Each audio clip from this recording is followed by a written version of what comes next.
जी बिस्मिल्लाहिर्रहमानिर्रहीम। सारा बनों के साथ मैं हूँ खान अली। ये एक वीर है साडा भाई है, ए उहदे आस्ते रोज़गार जिहड़ा बंदोबस्त किया गया है। सहारा बनों दे उत्ते ये कोशिश है कि जिहड़े लोग बेरोज़गार ने उन्हां नूं रोज़गार दिता जाए।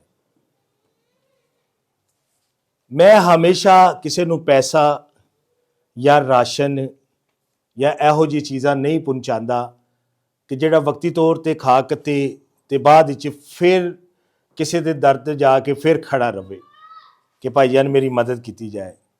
मैं रोज़गार लगा के देना वा। मेरी हमेशा कोशिश है कि यार रोज़गार दिता जाए। रोज़गार इस वजह तो दिता जाए कि यार कि कल नूं किसी होर दे अगे तली ना करे। हमेशा असां यह कोशिश की है कि इंज दा रोज़गार बना के देने आ उन्हां माड़ियां से यतीमा बच्चियां से, वो जिहड़ियां मेरियां बेवा भैनां ने उन्हां से हमेशा रोज़गार बना के दिता जाता है। ऐ नहीं कि रोज़गार उन्हां नूं दे के उन्हां दी जान छड्ड दिंदे आ। हर महीने उन्हां नूं देखिया जाता है कि यार ये लोग वाकई कर रहे हैं रोज़गार के नहीं कर रहे, क्योंकि उन्हां नूं देखने असी कि रोज़गार नूं ज़ाया ना करन। ते रोज़गार अबल तो दिता भी उन्हां नूं जांदा है कि यह जिहड़ा रोज़गार है हमेशा उस शख्स नूं दिता जाता है कि जिहड़ा हकदार है और जिहड़ा वाकई मजबूर है। क्योंकि असी साडा हमेशा सहारा बनों दा हमेशा एक मिशन हुंदा है कि जिन्हों असी रोज़गार देने आ वो शख्स वाकई रोज़गार कर लेगा। उसकी पूरी तस्दीक की जाती है, पूरा देखा जाता है। तो यह साडे वीर ने, साडे भाई ने,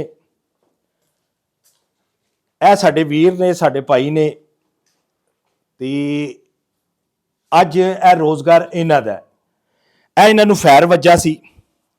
यह जिहड़ा मेरा वीर है, मेरा भाई है, इन्हां नूं यह फैर वज्जा सी। ते मेरा वीर 2 साल तो चार पाई ते सन ते इन्हां दी मदद किसी ने ना की, रिश्तेदारां ने, अजीज़ां ने। अज अल्लाह सोने ने इन्हां दा रोज़गार, अल्लाह पाक ने इन्हां दा रोज़गार भेजिया है।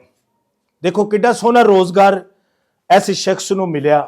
यह जिहड़ा वीर है एहदा रोज़गार, इस शख्स नूं अल्लाह ताला ने रोज़गार दिता। देखो इंज दे लोकां नूं कोशिश करना वा मैं कि रोज़गार दिता जाए। ऐ नहीं कि रोज़ाना ही वीडियो बना रहे हैं सोशल मीडिया से, ए मर चला जे, ये घर है चीज़ां नहीं जे। असी चंद वीडियो सहारा बनों ते बनाने आ कि जिहड़े मजबूर लोग ने, चंद वीडियो बनाईयां जांदियां ने जिहड़े हकदार ने।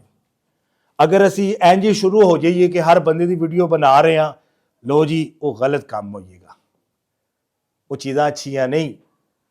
क्योंकि चंद ही लोग होंदे ने एक मुहल्ले दे विच, एक बंदा या 2 बंदे जिहड़े मजबूर ने, किराए दे मकान है उन्हां दा। ते हमेशा यह सोचा है कि जिहड़ा वाकई मुहल्ले दे विच 1-2 बंदे ने ते उन्हां दी वीडियो असी जाके रिकॉर्ड करने आ, पुछने आ, मुहल्ले दे विचों पुछने आ यार यह बंदा मजबूर है, वाकई मजबूर है। 3-4 या 5 वीडियो हर महीने सहारा बनों दे उत्ते आंदियां ने और हकदार लोकां दियां, जिहड़े परेशान लोग ने। अगर तुहानूं लगदा है कि यार ये काम अच्छा है तो वीडियो नूं लाजमन शेयर करिया जे, चैनल नूं ज़्यादा से ज़्यादा फॉलो करिया जे। अपना पैसा इस तरह ना सोशल मीडिया ते हर बंदे नूं तुसीं देना शुरू कर दो।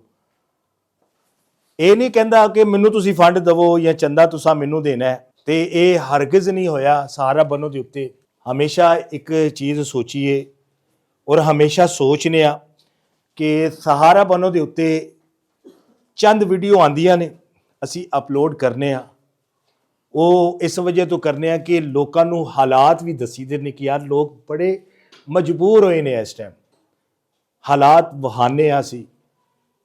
ये नहीं करते कि किसी चौंक किसी मुहल्ले दे विच, किसी गली दे विच राह जांदियां बंदे नूं खिलारिया वीडियो बनान लग पे आ। बकायदा असी फैमिली दे घर जाने आ, उहदे घर दे हालात देखने आ, देख के फिर अगों वीडियो रिकॉर्ड की जाती है। अगर तुहानूं लगदा है कि इंज दे रोज़गार दिते जान तो सहारा बनों दा जरूर साथ दिया जे और इंज दे लोकां दी मदद करिए। अगर मजबूर लोकां दी अगर तुसीं मदद करदे हो, अल्लाह सोना बड़ा खुश होंदा है, अरशां ते बह के राजी होंदा है तुहाडे ते। ਕਿਉਂਕਿ ਉਹਦੇ ਬਣਾਏ ਹੋਏ ਬੰਦੇ ਦੀ ਅਸੀਂ ਮਦਦ ਕਰ ਰਹੇ ਹਾਂ ਕਿ ਜਿਹੜਾ ਮਜਬੂਰ ਹੈ। ਤੇ ਵੀਡੀਓ ਨੂੰ ਲਾਜ਼ਮਨ ਸ਼ੇਅਰ ਕਰਿਆ ਜੀ ਔਰ ਚੈਨਲ ਨੂੰ ਜ਼ਿਆਦਾ ਤੋਂ ਜ਼ਿਆਦਾ ਫੋਲੋ ਕਰਿਆ। ਪਾਕਿਸਤਾਨ ਜ਼ਿੰਦਾਬਾਦ।